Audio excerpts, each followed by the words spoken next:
آج الزام خان صاحب کا توشہ خانہ کا کیس اسلام آباد ہائی کورٹ کے چیف جسٹس جناب خواجہ عامر فاروق صاحب کے روبرو زیر سماعت تھا، اور جس کیس کو پچھلے کئی ماہ سے تاخیر کا شکار کیا جا رہا ہے اور التوا میں رکھا جا رہا ہے، آج بھی وہی وتیرہ تھا، وہی روایت تھی کہ تاخیری حربے استعمال کیے گئے، اور بجائے اس کے کہ جواب دیا جاتا کہ توشہ خانہ میں چوری جو ہے وہ کی ہے نہیں کی، کتنے کی ہے، کیوں کی ہے، سوال ایک ہی تھا کہ آپ کو یہ اختیار نہیں ہے کہ آپ ہمارے سے یہ بات پوچھیں۔ یہ جو ایک روایت ہے کہ الزام خان صاحب کے جتنے کیسز ہوتے ہیں اس میں دائرہ اختیار کو چیلنج کیا جاتا ہے، دائرہ اختیار کے ساتھ ساتھ بجائے اس کے کہ میرٹ پہ دلائل دیے جائیں، کیس آرگیو کیا جائے، تمام تر زور اس بات پر ہوتا ہے کہ آپ کو یہ حق نہیں ہے، یہ فلاں تکنیکی بنیاد پہ آپ یہ حق نہیں رکھتے کہ ہمیں آپ پوچھ سکیں کہ ہم نے یہ چوری کی ہے کہ نہیں کی۔ یہی وجہ ہے کہ 6 سال سے فورن فنڈنگ کا کیس اس کو 6 سال لگے اپنے منطقی انجام میں پہنچنے تک۔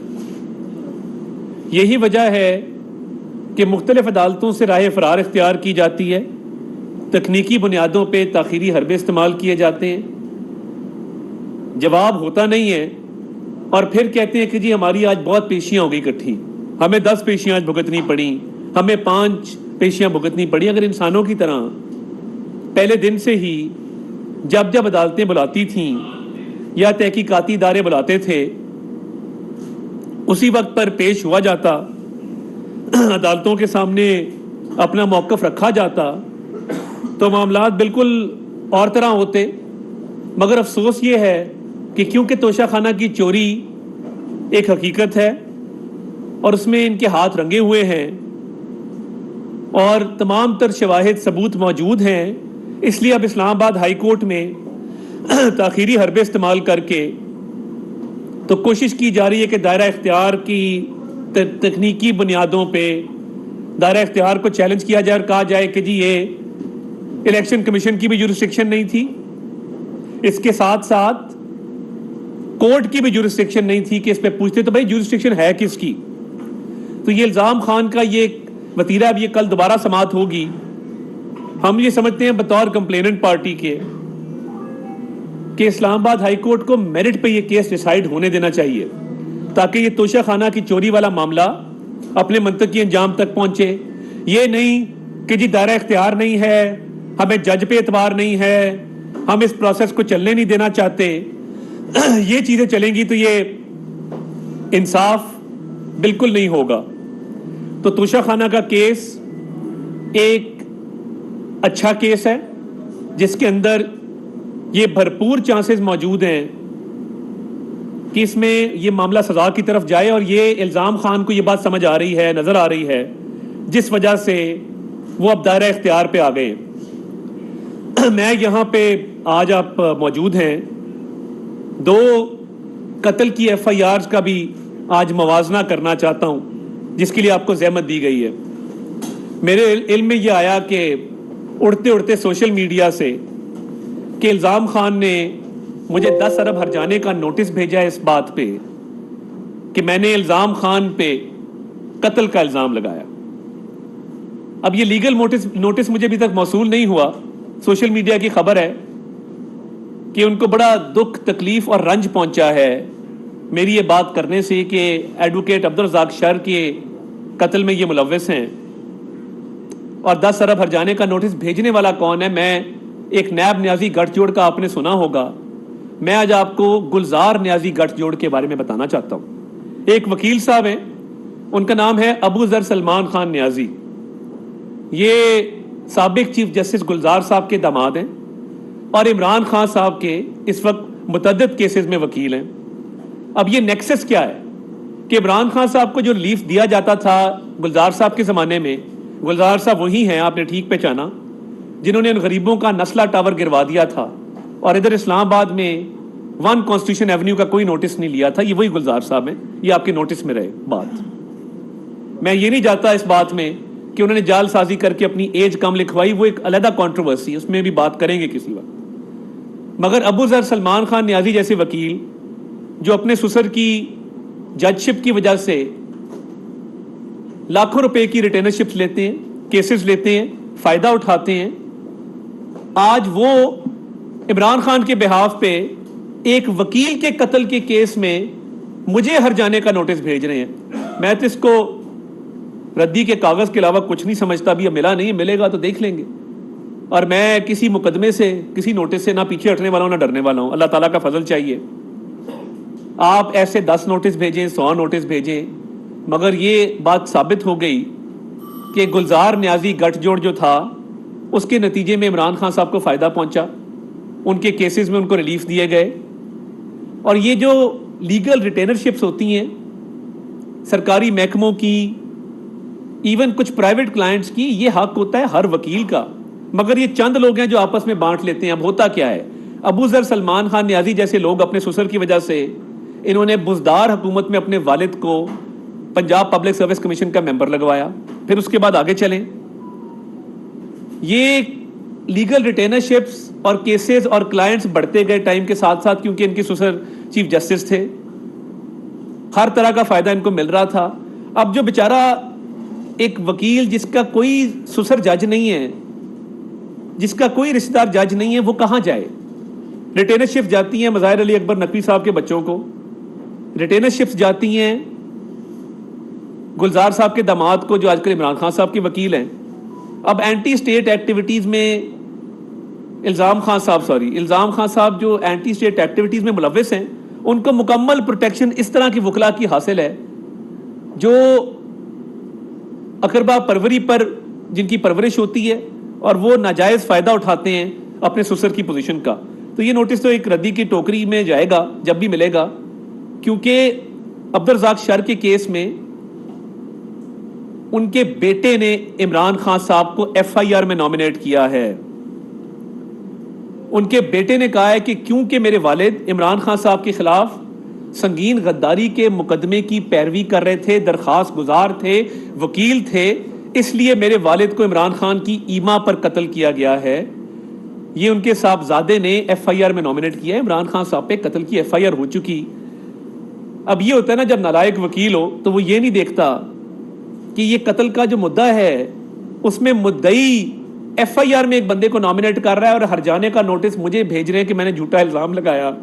یہی ہوتا ہے کہ جب آپ کے سسر چیف جسٹس ہوں جس طرح گلزار صاحب تھے اور وہ اپنے داماد کو ناجائز طور پہ کیسز ٹرانسفر کریں, تو پھر ایسا ہی نتیجہ نکلتا ہے کہ ایک قتل کی نامنیٹڈ ایف آئی آر جس میں عبدالرزاق شر صاحب ہمارے ساتھی تھے, وہ شہید ہوئے, ان کے قتل کا الزام جاتا ہی عمران خان کے سارا ہے.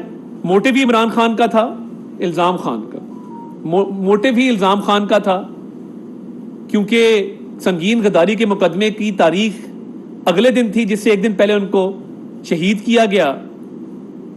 جی آئی ٹی بنا دی گئی ہے بلوچستان گورنمنٹ کی طرف سے, وہ اس کیس کی مکمل تفتیش کر رہی ہے, اور کیونکہ جو لواحقین ہیں ان کی طرف سے ایف آئی آر میں عمران خان صاحب نامنیٹڈ ہیں, اس قتل کا جواب تو عمران خان صاحب کو دینا ہوگا کیونکہ وہ اس میں ملوث ہیں, اور انہوں نے سنگین غداری کے مقدمے سے بچنے کے لیے یہ کاروائی کروائی ہے. اور اس میں جی آئی ٹی میرٹ پہ اپنی تفتیش کرے گی اور دودھ کا دودھ اور پانی کا پانی ہوگا. مگر میں ایک اور جی آئی ٹی کا بھی ذکر کرنا چاہتا ہوں. گلا پھاڑ پھاڑ کے, چیخ چیخ کے کہا جاتا تھا کہ جی جنرل فیصل نصیر انہوں نے میرے پہ قاتلانہ حملہ کروایا تھا. جب جی آئی ٹی میں پوچھا گیا کہ آپ کے پاس کوئی ثبوت ہے, میرے پاس کوئی ثبوت نہیں. جب پوچھا گیا آپ کو کس نے کہا کہ جنرل فیصل نصیر نے آپ پہ قاتلانہ حملہ کرایا, تو آگے سے کہتے کہ مجھے کسی نے کہا تھا. جب پوچھا کہ کس نے کہا تھا تو کہا مجھے یاد نہیں ہے. یہ حالات ہیں الزام خان کے کہ گولی لگی نہیں, ٹانگ پہ پلسٹر 6 مہینے باندھے رکھا, الزام لگایا وزیر اعظم پہ, وزیر داخلہ پہ, جنرل فیصل نصیر پہ, اور جب ثبوت کا پوچھا گیا تو کہا جی میرے پاس کوئی ثبوت نہیں ہے اس بات کا, مجھے تو پتہ ہی نہیں ہے. الزام خان ایک جھوٹا منافق اور ایک شر پسند انسان ہے جس نے اپنی ذاتی مفاد کے لیے، اپنی انا کی تسکین کے لیے نہ صرف پاکستان کے اداروں پر حملے کروائے، پاکستان کی سالمیت کو داؤ پہ لگایا، بلکہ شر پسندی کو اور دہشت گردی کو پاکستان میں فروغ دیا. جو جلسوں میں تقریریں کرتے ہوئے بار بار قاتلانہ حملے کا الزام دھرتے تھے 3 لوگوں پہ، جب جے آئی ٹی کے سامنے جاتے ہیں تو کانپیں ٹانگ جاتی ہے اور کوئی جواب نہیں ہوتا کہ یہ الزام.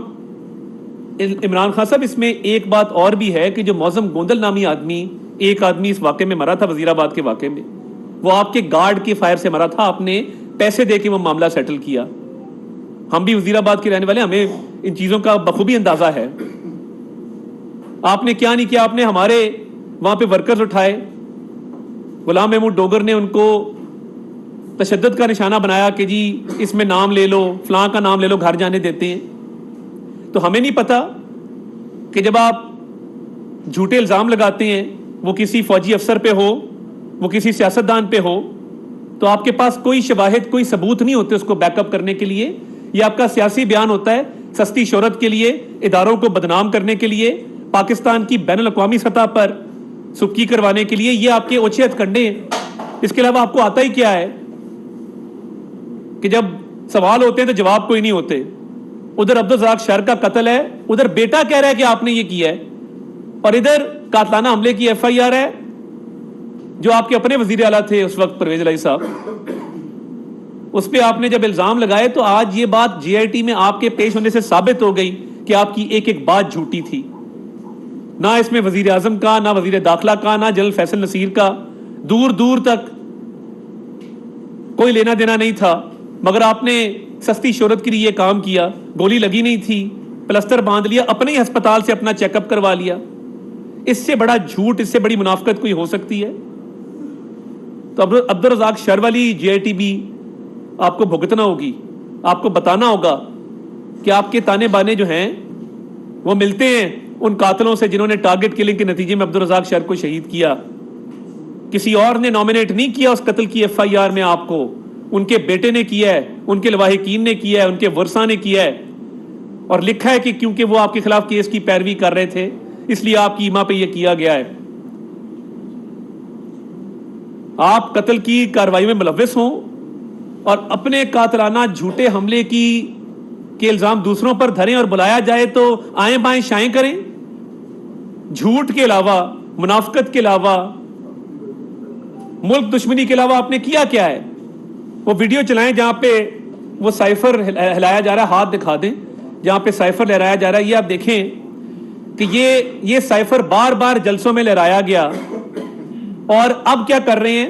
اب بیرون ملک وینز انہوں نے ہائر کر لی ہیں، ایڈورٹائزنگ وینز ہوتی ہیں امریکہ میں، لندن میں، وہ چوکوں چراہوں میں پھر رہی ہیں اور کہہ رہی ہیں کہ جی پاکستان میں انسانی حقوق کی خلاف ورزی ہو رہی ہے. پہلے حملہ کرو جناح ہاؤس پہ، چاغی پہاڑ کے ماڈل کو جلاؤ، کیپٹن کرنل شیر خان کے مجسمے کو آگ لگا دو، اور پھر بیرون ملک سے مدد طلب کرو اس طرح کی جھوٹی ایڈورٹائزنگ کیمپین چلا کے کہ جس میں پاکستان کا جھنڈا لگا کے کہا جائے جی پاکستان میں بہت زیادہ انسانی حقوق کی خلاف ورزیاں سرزد ہو رہی ہیں.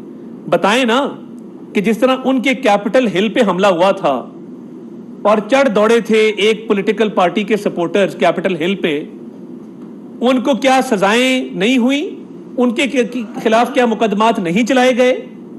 تو کیا جناح ہاؤس پہ حملہ کرنے والے، ریڈیو پاکستان پہ حملہ کرنے والے، چاغی پہاڑ کے ماڈل کو جلانے والے، لوگوں کو تشدد کا نشانہ بنانے والے، پولیس افسروں کے خلاف پرتشدد کارروائیوں میں ملوث لوگ، ان کو چھوڑ دیں، جیلوں کے دروازے کھول دیں، دہشت گردوں کو رہا کر دیں، گھر بھیج دیں؟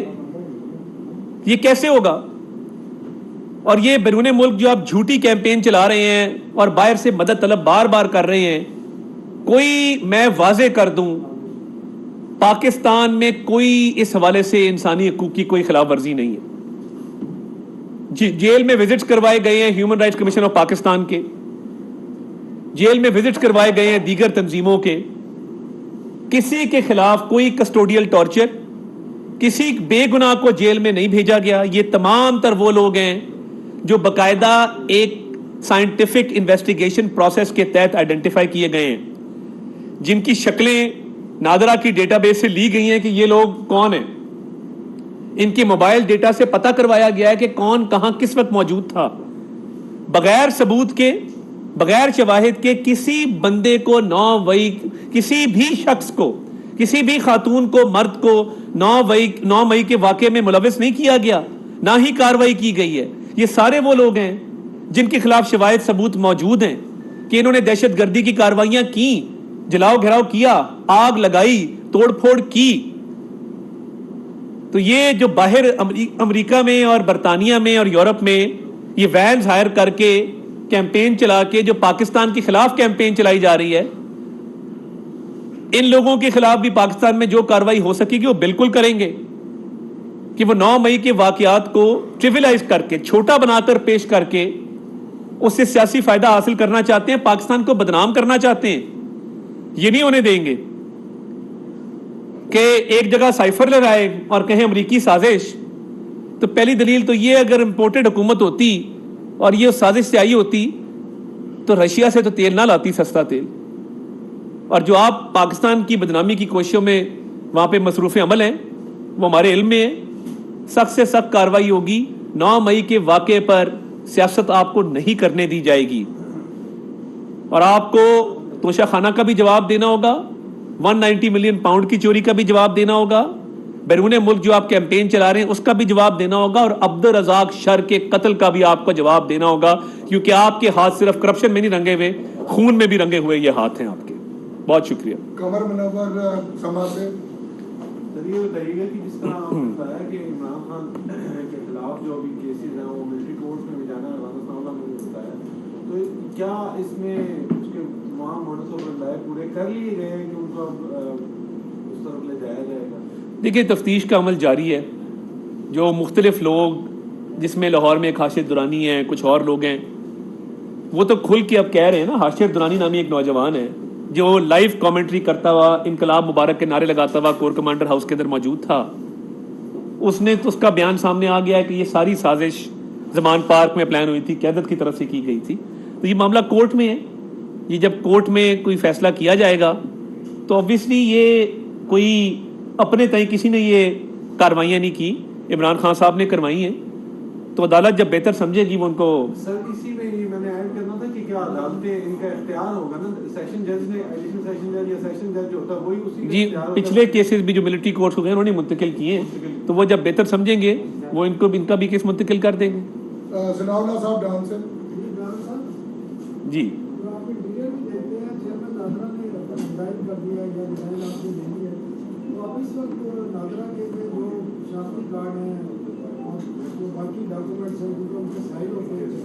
جی وہ سارا عمل رک گیا ہے, تو کب تک وہ تعیناتی کریں گے اور ان کا نام اسٹاف لسٹ میں بھی ڈالا ہے؟ دیکھیے کل میری بھی چیئرمین نادرا سے ملاقات ہوئی, بڑی خوشگوار ملاقات تھی, کسی قسم کی ایسی کوئی بدمزگی والی بات نہیں ہے.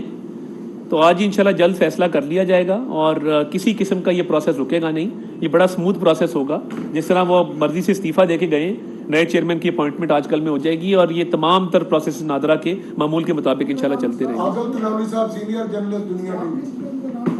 یہ میرے علم میں نہیں.